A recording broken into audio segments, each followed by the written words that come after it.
नमस्कार दोस्तों, मैं हूं शिखा सिंह और आप देख रहे हैं 3.0 TV. Watch world digital assets 2 साल की निराशा और अविश्वास का अनुभव करने के बाद आत्मविश्वास की नई लहर पर सवार हैं।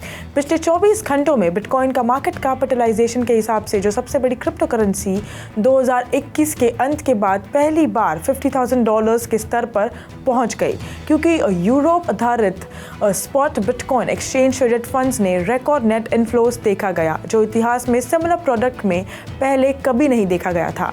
बिटकॉइन हाल ही में 3.2% की बढ़त के साथ $50,146 पर ट्रेड कर रहा था।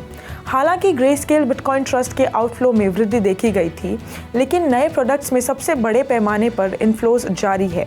ये ETF ग्रेस्केल शेड की तुलना में अधिक बिटकॉइन जोड़ रहे हैं। इसके अलावा हर दिन केवल 900 नए माइन किए गए बिटकॉइन मार्केट में आते हैं, जो अप्रैल में बिटकॉइन हाल्विंग होने के प्रति दिन बाद कुछ दिनों बाद 450 तक कम हो जाएगी। सिक्योरिटीज एंड एक्सचेंज कमीशन के शो के अनुसार फ्रैंकलिन टेम्पल्टन द्वारा spot Ethereum exchange traded fund के लिए आवेदन करने के बाद इथेरियम दूसरी सबसे बड़ी क्रिप्टो करेंसी ने भी लोकप्रियता हासिल की है। उस जानकारी ने इथेरियम को $2,600 के स्तर तक आगे बढ़ाने में मदद की है। हाल ही में यह 6.3% बढ़कर $2,668 पर ट्रेड कर रही थी। आज इथेरियम ब्लॉकचेन अपने बहुप्रतीक्षित डेनकन अपग्रेड से गुजरेगी, जो एक cost effective layer two network है। ब्रॉडर ऑल्ट कॉइन मार्केट्स में BNB, XRP और चेनलिंक टोकन्स में साथ सकारात्मक प्रभाव देखा गया था, जो ऊपर ट्रेड कर रहा था। पिछले 24 घंटों में ग्लोबल क्रिप्टो मार्केट कैपिटलाइजेशन 3.6% बढ़कर $1.88 ट्रिलियन हो गया था। इसी के साथ टोटल क्रिप्टो मार्केट का वॉल्यूम 57% बढ़कर $71.7 बिलियन हो गया था। DeFi में टोटल वॉल्यूम्स वर्तमान में $5.9 बिलियन है और सभी स्टेबल कॉइन्स $64.9 बिलियन है, जो टोटल क्रिप्टो मार्केट वॉल्यूम का 24 घंटे के वॉल्यूम के क्रमांश 8.3% और 90% का प्रतिनिधित्व करते हैं। बिटकॉइन का डोमिनेंस वर्तमान में 52.3% है, जो दिन के दौरान 0.12% कम है। IC15 इंडेक्स टॉप 15 टोकन का बैरोमीटर 3.4% बढ़कर 63,478 पॉइंट्स हो गया। इसी बीच फेडरल रिजर्व की आधिकारिक टिप्पणियों पर बारीकी से नजर रखी जाएगी, क्योंकि प्रमुख मैक्रो इंडिकेटर रिलीज का इंतजार है। दूसरी ओर इथेरियम नेटवर्क में अपने इथेरियम को स्टेक करने वाले वैलिडेटर्स की संख्या में वृद्धि देखी जा रही है। इथेरियम के को-फाउंडर जेरेमी विल्क ने क्रैकन एक्सचेंज में 4,300 इथेरियम ट्रांसफर किए हैं, जिनकी कीमत लगभग $10.7 मिलियन है। इस कदम ने क्रिप्टो करेंसी कम्युनिटी के भीतर विभिन्न प्रकार के प्रतिक्रियाओं को जन्म दिया है। कुछ लोग इसे विकल द्वारा कैश निकालने या मुनाफा लेने के संकेत के रूप में देख रहे हैं, जो क्रिप्टो करेंसी होल्डर्स के बीच काफ़ी आम बात है। अन्य लोग अनुमान लगाते हैं कि इन फंड्स का उपयोग नए इन्वेस्टमेंट्स या वेंचर्स के लिए कोलैटरल के रूप में किया जा सकता है। ये सुझाव देते हुए कि विकल ब्लॉकचेन के क्षेत्र में फाइनेंशियल एस्पेक्ट्स में सक्रिय रहता है। कुछ लोग व्यक्तिगत उपयोग के बारे में भी मजाक करते हैं, जैसे कि नया घर खरीदना। लेन देन के हास्य और अटकलों के बीच लेकर आलोचना और चिंता तक की प्रतिक्रियाओं के साथ चर्चा को जन्म दिया है। इथेरियम के को-फाउंडर विटालिक बुटेरिन ने भी हाल ही में उल्लेखनीय इथेरियम ट्रांजैक्शंस में शामिल रहे हैं। यूरोप और कनाडा 81.4% मार्केट शेयर के साथ ग्लोबल इथेरियम ETF मार्केट में अग्रणी है, जिसमें 13 इथेरियम बैक्ड ETFs और एसेट्स अंडर मैनेजमेंट में $4.6 बिलियन हैं। कनाडा का एसेट्स अंडर मैनेजमेंट में $949 मिलियन की 16.6% मार्केट शेयर है। ETFs कई कैनेडियन इन्वेस्टर्स के लिए क्रिप्टो में गेटवे बन गए हैं और लोकल रेगुलेटर्स ने क्रिप्टो कंपनियों पर कड़े कदम उठाए हैं, जिससे बाइनेंस और बिटस्टैम्प जैसे एक्सचेंजेसों का पलायन हुआ है। 2 फरवरी तक global Ethereum ETF assets under management $5.7 billion था, जो 27 इथेरियम में फैला हुआ था, जिसमें स्पॉट और फ्यूचर्स फंडों में दोनों शामिल थे। यूरोपियन इथेरियम ETFs ने 2017 से ट्रेड किया है, लेकिन ग्रेस्केल ने फंड को इसकी क्लोज एंडेड स्ट्रक्चर के कारण स्टडी से बाहर रखा गया था। अदालत में SEC की ग्रेस्केल से हार और 10 जनवरी को स्पॉट बिटकॉइन ETF की अंतिम मंजूरी से स्पॉट इथेरियम फंडों के लिए हरी बत्ती की संभावना में सुधार हो सकता है। एक अमेरिकी अदालत ने पाया कि SEC द्वारा स्पॉट क्रिप्टो प्रोडक्ट्स को अस्वीकार करना जबकि फ्यूचर्स बैक्ड ETFs को अनुमति देना आर्बिट्ररी और कैप्रिशियस था। इंटरिम में कई स्पॉट इथेरियम ETFs को 2024 की दूसरी तिमाही तक विलंबित कर दिया गया है, जैसे फाइडेलिटी और इन्वेस्को गैलेक्सी जैसे इशुअर्स की बिड्स भी शामिल हैं। इथेरियम नेटवर्क अपने इथेरियम को स्टेक करने इच्छुक वैलिडेटर में वृद्धि का अनुभव कर रहा है। वैलिडेटर काउंट जो 7045 तक पहुंच गया था, जो 6 अक्टूबर के बाद दूसरी सबसे बड़ी अधिक वैलिडेटर काउंट रही है। इथेरियम के वैलिडेटर वेट लिस्ट जो 2,225,000 इथेरियम से अधिक है और लगभग $562 मिलियन है, वो केवल 48 घंटों में समाप्त होने की उम्मीद है। इथेरियम पर इपॉक नए वैलिडेटर्स की संख्या को सीमित करता है, जिसकी वजह से बैकलॉग होता है। इथेरियम का proof of stake consensus blockchain में भाग लेने वाले वैलिडेटर्स ने मिनिमम 32 इथेरियम की हिस्सेदारी की है, जिससे एक्सचेंजेसों में रिटर्न का एक स्थिर दर प्राप्त होता है। गूगल ने यूरोपियन लोगों को आर्टिफिशियल इंटेलिजेंस का उपयोग सिखाने में सहायता के लिए 25 मिलियन यूरोज यानी लगभग $26.98 मिलियन देने का वादा किया है। तकनीकी दिग्गज ने ट्रेनिंग से लाभान्वित होने की सबसे अधिक संभावना वाले लोगों तक पहुंचने के लिए सोशल और नॉन प्रॉफिट एंटरप्राइजेस के लिए एप्लीकेशंस खोले हैं।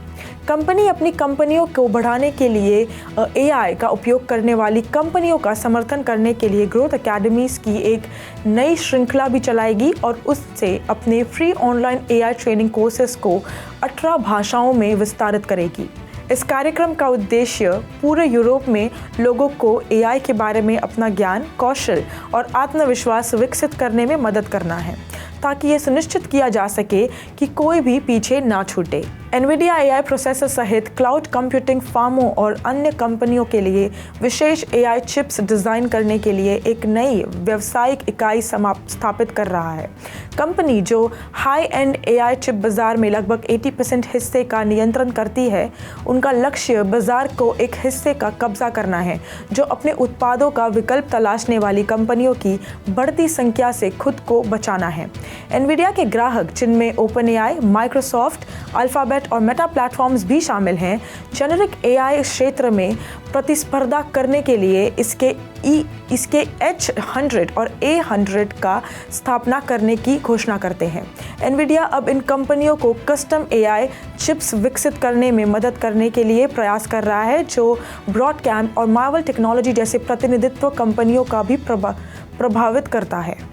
NVIDIA के CEO चैनसन हुआंग ने अपनी आर्थिक क्षमता का दोहन करने और अपनी संस्कृति की रक्षा करने के लिए प्रत्येक देश के पास अपना स्वयं का AI बुनियादी ढांचा होने पर महत्व पर जोर दिया है।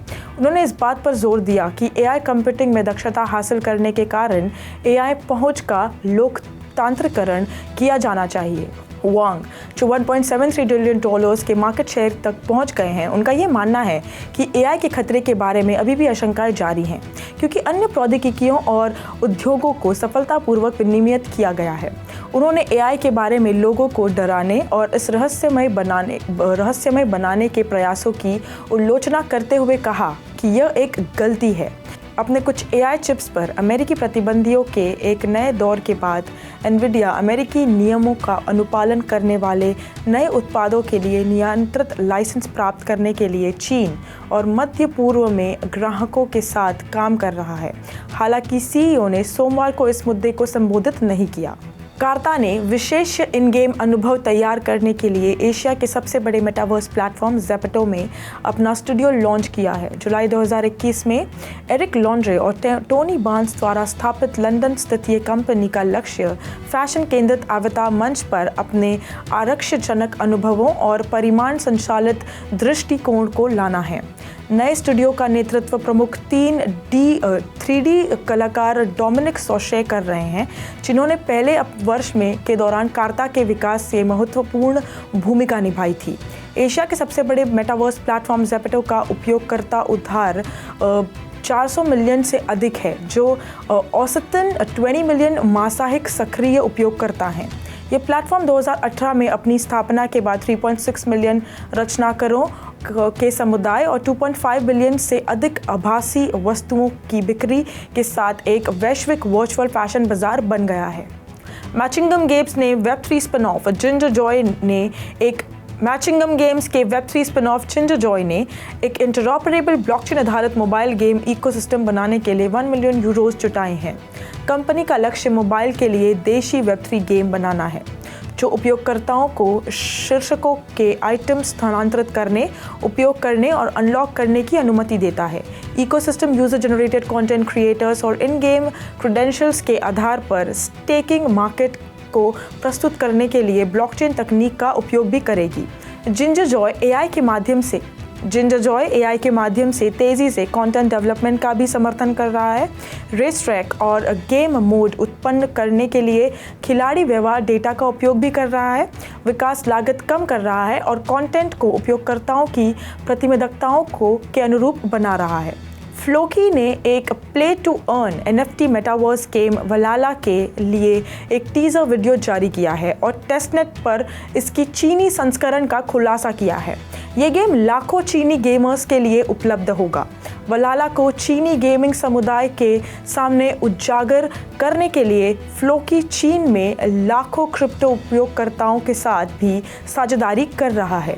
साझेदारी पर प्रतिबंध है, लेकिन इसे चीनी गेमिंग समुदाय पर महत्वपूर्ण प्रभाव पड़ने की उम्मीद है। चीन का आर्थिक रेजिलियंस फ्लोकी के लिए एक सकारात्मक कारक है क्योंकि गेमर्स की कुल संख्या बढ़कर 710.3 मिलियन होने की उम्मीद है, जो सालाना उधार पर 1.63% की वृद्धि है। 4.5% की 5 वर्षीय CAGR के साथ वीडियो गेम का बाजार मूल्य $56.7 बिलियन से अधिक होने का अनुमान भी है। आज के लिए बस इतना ही। देखते रहिए 3.0 TV या फिर लॉग ऑन कीजिए हमारे वेबसाइट www.3versetv.io या फिर स्कैन कीजिए हमारा QR कोड अधिक जानकारी के लिए।